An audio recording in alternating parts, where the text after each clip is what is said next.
அடுத்தது வந்து இந்த ஆடி மாதம் என்பது எப்படி இருக்க போகுது, துளாராசி நேயர்களுக்கு எப்படி இருக்க போகுது, அதை பற்றி கொஞ்சம் சொல்லுங்க.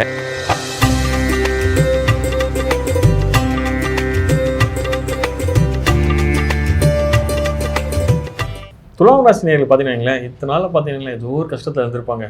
சார் துலாம் ராசின்றீங்க, நாங்கள் படாத பாடு கிடையாதுங்க, இருந்தாலும் பார்த்தீங்கன்னா வந்து சுக்கிரனோட வீடு தான், அந்த சுகபோகத்தைனா கூட நாங்கள் அனுபவிக்கலைங்க அப்படின்னு சொல்லுவாங்க நிறைய பேர் இருப்பாங்க. அப்படின்றவங்களுக்கு பார்த்தீங்கன்னா இந்த மாதம் பார்த்தீங்கன்னா அவங்க நீண்ட நாள் ஒரு கனவு இருக்கும் தெரியுமா, அந்த கனவு நிறைவேறதுக்கான மாதம் இந்த ஆடி மாதம். சிலருக்கு பார்த்தீங்கன்னா வந்து சொந்தமாக வீடு வாங்கணும். சார் நாங்களாம் பிறந்ததுலேருந்தே வாடகை வீட்டில் தான் சார் இருக்கேன், இப்போ எனக்கு கல்யாணம் ஆகி இப்போ எனக்கு பையன் வந்துட்டான் சார், இருந்தாலும் சொந்த வீடுன்றது ஒரு எட்டா கனியாக இருக்குது, நாங்களும் வந்து ஏரியா மாறுறோம் வீடு மாறுறோம் அப்படின்னும் போது சொந்தமாக வீடு கிடைக்கல, ஒரு குடிசை வீடு கூட எங்களுக்கு சொந்தமாக இல்லைன்றவங்களுக்குலாம் கண்டிப்பாக வந்து பார்த்தீங்கன்னா வீடு அமைகிறதுக்கான விஷயம் இருக்குது. இன்னொன்று சார் நான் வந்து ரொம்ப நாள் அந்த பழைய வண்டி தான் ஓடிட்டு இருக்கேன், புது வண்டி வாங்குறதுக்கான ஆப்ஷனே இல்லை அப்படின்றது அந்த புது வண்டி மாதிரி பழைய வண்டி மாதிரி புது வண்டி வாங்குறதுக்கான யோகம் இருக்குது. ரெண்டாவது திருமணத்துக்கான முன்னேற்றமும் இவங்களுக்கு இருக்குங்க துலாம் ராசி நேயர்களுக்கும். குறிப்பாக சொல்ல போனால் சார் துலாம் ராசியில் லவ் பண்ணுறீங்களே லவர்ஸ் காதலர்கள், அந்த வீட்டில் வந்து இந்த விஷயத்த சொல்லுங்க, உங்க லவ் மேட்டரை வீட்டில் அக்செப்ட் பண்ணிப்பாங்க. அதே தாண்டி பார்த்தீங்கன்னா வந்து இந்த காதலை சொல்லாமா வேண்டாமான்ற அந்த டைலாமோல இருப்பாங்களே, தயக்கத்திலே இருப்பாங்க, நம்ம இதயம் முரளி மாதிரி. ஸோ அப்படிலாம் போது இதயம் முரளியா இல்லாம போய் சொல்லுங்க, காதலை அக்செப்ட் தைரியமா பேசுங்கன்றீங்க, தைரியமா பேசுங்க, போல்டா போய் பேசுங்க. என்ன ஆயிடும் போது சார் தொந்தரவு பண்ணக்கூடாது, அதுக்குண்டு போயிட்டு தொல்லை பண்ணக்கூடாது. பிடிச்சிருக்கா இல்லையா, பிடிச்சிருந்தா நீங்கள் எல்லாமே சொல்ல போறீங்க, ப்ரொபோஸ் பண்ண போறீங்க, அக்செப்ட் பண்ணிங்கன்னா ஓகே, அக்செப்ட் பண்ணிக்கலாம் விட்டுருணும், அவ்வளோதாங்க, அது போய் தொல்லை பண்ணக்கூடாது, அதுதான் விஷயம். ஸோ அப்படின்னும் போது காதல் கை கூடும். இல்லைங்க சித்தனூர் மணி வந்து காதல் கை கூடுன்றார் அப்படின்னு பண்ணி தொல்லை பண்ணிடுறாங்களா, நாளைக்கு பிரச்சனை ஏமலை தான், தொல்லை பண்ணக்கூடாதுங்க. அதை சொல்கிறாங்களா ஏற்றுக்கணும், அவ்வளோதான், ஏற்றுக்கலையா நம்ம விட்டுருணும், அவ்வளோதான். இதுதான் வந்து இயல்பு. அவங்கள போயிட்டு நம்ம தொல்லை பண்ணி டார்ச்சர் பண்ணி அதெல்லாம் தப்புங்க, அதெல்லாம் பண்ணாதீங்க. காதல் கை கூடும், அவ்வளோதான், அதை தாண்டி இந்த டார்ச்சர்லாம் பண்ணாதீங்க.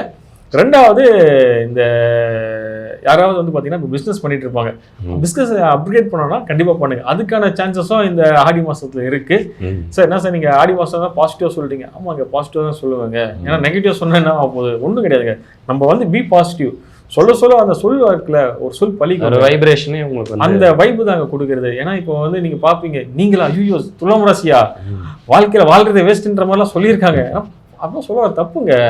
இப்போ ஒரு வார்த்தை சொல்லும் போது இப்போ நல்லா இருப்பப்பா, நல்லா வருவேன், சூப்பராக வருவேன் அப்படின்னு சொல்லும் போது தான் வந்து அந்த வைப்பு தாங்க. இப்போ உங்ககிட்ட நான் கையில் காசு எடுத்து கொடுக்க முடியாது, ஆனால் ஒரு வார்த்தை சொல்லல, நல்ல நம்பிக்கை ஊட்டுற விதமாக பேசுங்கன்ற அந்த மோட்டிவேஷன் தாங்க, அதுதான் வந்து உங்களுக்கு கொண்டு போகும். அதனால தான் சொல்கிறேன், இந்த உழைப்புக்கேற்ற ஊதியம் வந்து துலாம் ராசினருக்கு உண்டு. அதே மாதிரி படிப்பில் இருக்காங்களே பசங்களாம், கொஞ்சம் இந்த மாணவர்கள் அவங்களும் பார்த்தீங்கன்னா வந்து நல்ல முன்னேற்றம் கிடைக்கும் இந்த மாதம். ஸோ இந்த மாதம் இல்லை, எல்லா மாதமும் நல்லா படிக்கணும், படித்தாதான் வாழ்க்கையில் முன்னேற முடியும். இந்த மாதத்தில் பார்த்தீங்கன்னா வந்து புதிய கோர்ஸஸ் சேர்த்துக்கான வாய்ப்புகள் இருக்கும். அப்படின்னும் போது இப்போ பார்த்தீங்கன்னா லேட்டஸ்ட்டாக பார்த்தீங்கன்னா ஏஐலாம் இருக்குது. ஸோ அப்படிங்கும் போது ஏஐக்கு சம்மந்தமான விஷயங்கள் படிங்க. அதை தாண்டி கணினி சம்மந்தமான பார்த்தீங்கன்னா வந்து க்ளவுடு இன்னும் போயிடுச்சு, இப்போது அறிவு கெட்டாத அளவுலாம் போயிடுச்சு. ஸோ அப்படின்னா அந்த புது கோர்ஸ்லாம் இருக்குல்ல, சர்டிஃபிகேட் கோர்ஸ், அதெல்லாம் படிங்க. ரெண்டாவது பார்த்தீங்கன்னா வந்து வேலையில் இருப்பாங்க, சரி நான் வந்து அடுத்த வேலைக்கு அப்கிரேட் பண்ணணும் அப்படின்னும் போது கண்டிப்பாக மாறுங்க, வேலை வாய்ப்புகள் கிடைக்கும். பிஸ்னஸில் இருக்கவங்க சார் பிஸ்னஸ் அடுத்த லெவல் கொண்டு போகிறேன் அப்படிங்கும்போது பண்ணுங்க. பார்ட்னர்ஷிப்பில் பண்ணாதான் பண்ணுங்க, தயவுசெய்து பண்ணுங்க. பார்ட்னர்ஷிப் பண்ணுறோம் அப்படின்னா பண்ணுங்க, தப்பு கிடையாது. நான் முந்தைய சொன்ன மாதிரி தாங்க, நீங்கள் எந்த ஒரு பிஸ்னஸ் பண்ணாலும் அந்த டாக்குமெண்ட் விஷயத்தை வந்து கிளியராக வச்சுக்கோங்க. லீகலாக ஒரு அட்வொகேட்டை பார்த்து லீகலாக கரெக்டாக இருக்கா, இந்த பிஸ்னஸ் பண்ணலாமா அப்படின்னும் போது இந்த இருக்க அந்த நாம்ஸ் இருக்குல்ல, கவர்மெண்ட்டுக்குள்ளே வருதா அப்படின்ற பண்ணுங்க. குறிப்பாக ஒரே விஷயம் தாங்க, ஒரு விஷயம் வந்து ஃப்ரெண்ட்ஷிப்பாக யாராவது பேசுகிறாங்க, இந்த மாதிரி வந்து எனக்கு தெரிஞ்ச ஃப்ரெண்ட் ஒருத்தர் இருக்காரு, அவர்கிட்ட இப்போ ஒரு அமௌண்ட்டை கொடுத்தா அது 2 கொடுக்குறாரு, இன்வெஸ்ட்மெண்ட் பண்ணுறாரு அப்படின்ற விஷயத்த ஜாகிரதையாக இருங்க. யாரையும் நம்பி பணத்தை வந்து இன்வெஸ்ட்மெண்ட் பண்ணாதீங்க. பண்ணுறீங்களா, லீகலாக இருக்கா, 1-4 பேரை கேட்டுக்கோங்க, அடுத்தப்போ பண்ணுங்கள். இந்த ஸ்டாக் மார்க்கெட்லேயும் ஆகட்டும், F&O ஆகட்டும், மற்ற விஷயத்தில் பண்ண விஷயத்தில் கொஞ்சம் ஜாகிரதையாக இருங்க. இப்போ இதில் துலாம் ராசினியர்கள், நானே துலாம் ராசிக்காரங்களுக்கு ஒரு சிலர் நான் பார்த்துருக்குறேன். அவங்க வந்து எப்படின்னு கேட்டிங்கனாக்கா, ஒரு விஷயம் அவங்க நிறைய செஞ்சுருப்பாங்க, ஆனால் அவங்க வந்து அவங்களுக்கு எதிராளி இவங்களை பெருசாக நினச்சிருக்க மாட்டாங்க. ஒரு மாதிரி கடுப்பேற்றுற மாதிரியே சில சம்பவங்கள் நடக்கும், அதை சேர்த்து வச்சுருப்பாங்க. திடீர்னு ஒரு நாள் வெடிக்கிற மாதிரி இருக்குது. அது வந்து ஒரு மாதிரி அவங்க எல்லாத்தையும் ஒரு நாள் திடீர்னு பிளாஸ்ட் ஆகிற மாதிரி ஆகிறாங்க. அது வந்து அந்த உறவுமுறை சிக்கல்களில் அவங்களுடைய அந்த தன்மையினால பாதிக்கப்படுதா, அந்த மாதிரி எதுவும் விஷயங்கள் இருக்கு? கண்டிப்பாக கேட்டீங்க. நீங்கள் நம்ம ரஜினிகாந்த் சார் நடித்த படம் பார்த்துருக்கீங்களா, 6லேருந்து 60? ஆமாம், அதுல சந்தானம் ஒரு கேரக்டர் வந்து Character அவங்க தாங்க துலாம் ராசி. ஓ சோ குடும்பத்துக்கோசம் எல்லாம் உழைப்பாங்க, மாடா நாளைக்கு செய்யறது ஆமா உழைக்கிறது எல்லாம் பண்ணுவாங்க. அவங்களால ஆடாம கொஞ்சம் நிறைய பேர் இருப்பாங்க, ஆனா தனக்குன்னு ஒண்ணு உதவி பண்ண மாட்டாங்க. அன்னைக்கு நான் உனக்கு பண்ணேன்னா சொல்லி கிடக்க மாட்டாங்க, எனக்கு பசிக்குது ஏதாவது சாப்பாடு தான் கொடுவாங்க. ஐயோ எங்க வீட்டுல இப்பதான் சாப்பாடு கழுவி எல்லாத்தையும் பாத்திரத்தை கழுவி போட்டு வச்சிட்டேன், எதுவுமே இல்லையே அப்படின்றாங்க. ஆனா அந்த மாதிரி தாங்க துலாம் ராசி அந்த சந்தான கேரக்டர் தான் சொல்ல போனோம். ஏன்னா அவங்களுக்கு சொந்தமா எதுவும் வச்சுக்க மாட்டாங்க, பிறருக்காக வாழ்ற துலாம் ராசி யாருக்கு தான் சொல்லுவேன். யாருக்காவது ஹெல்ப் பண்ணாங்களேன் ஃபர்ஸ்ட் யாரும் சொந்தக்காரலாம் வர மாட்டாங்க, துலாம் ராசி ஃப்ரெண்ட்ஸ் யாராவது ஓடி போய் நிற்பாங்க. ஏன்னா இதுதான் விஷயம். ஏன்னா இப்போ நீங்க துலாம் ராசின்னு சொன்னால நான் உங்களையும் எக்ஸாம்பிள் சொல்றேன் பாருங்களேன். ஒரு விஷயம் யோசிக்க மாட்டீங்க, இது பண்ணணுமா வேணாமான்ட்டு, அது பட்டன் பண்ணி உதவி தானே கேட்கறாங்க. ஒரு மனசு இலக்கிய மனசுவாங்களே துலாம் ராசி தான்.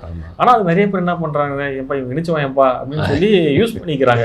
நீங்க கன்னி ராசியை சொன்னீங்க, கன்னி ராசியோட துலாம் ராசி தான் வந்து பாத்தீங்கன்னா இன்னும் மோசமா இருப்பாங்க. பார்த்தாலே நெத்தில எழுதி இருக்கு, இவங்க ஏதாவது பயன்படுத்திக்கலாம் அப்படின்னு சொல்லி தான் இருப்பாங்க. ஸோ அதனால வந்து அது உங்க இயல்பு, அதை மாற்ற முடியாது. இதை மாத்துறதுக்கான விஷயம் தான் பார்த்தீங்கன்னா சித்தர்கள் ஜீவசமாதி. ஸோ நீங்கள் சித்தர்கள் ஜீவசமாதிக்கு போக போக என்ன ஆகும்னா, நம்ம கூட பழகிற யார் நல்லவன் எவன் கெட்டவன்ற காட்டி கொடுப்பாங்க.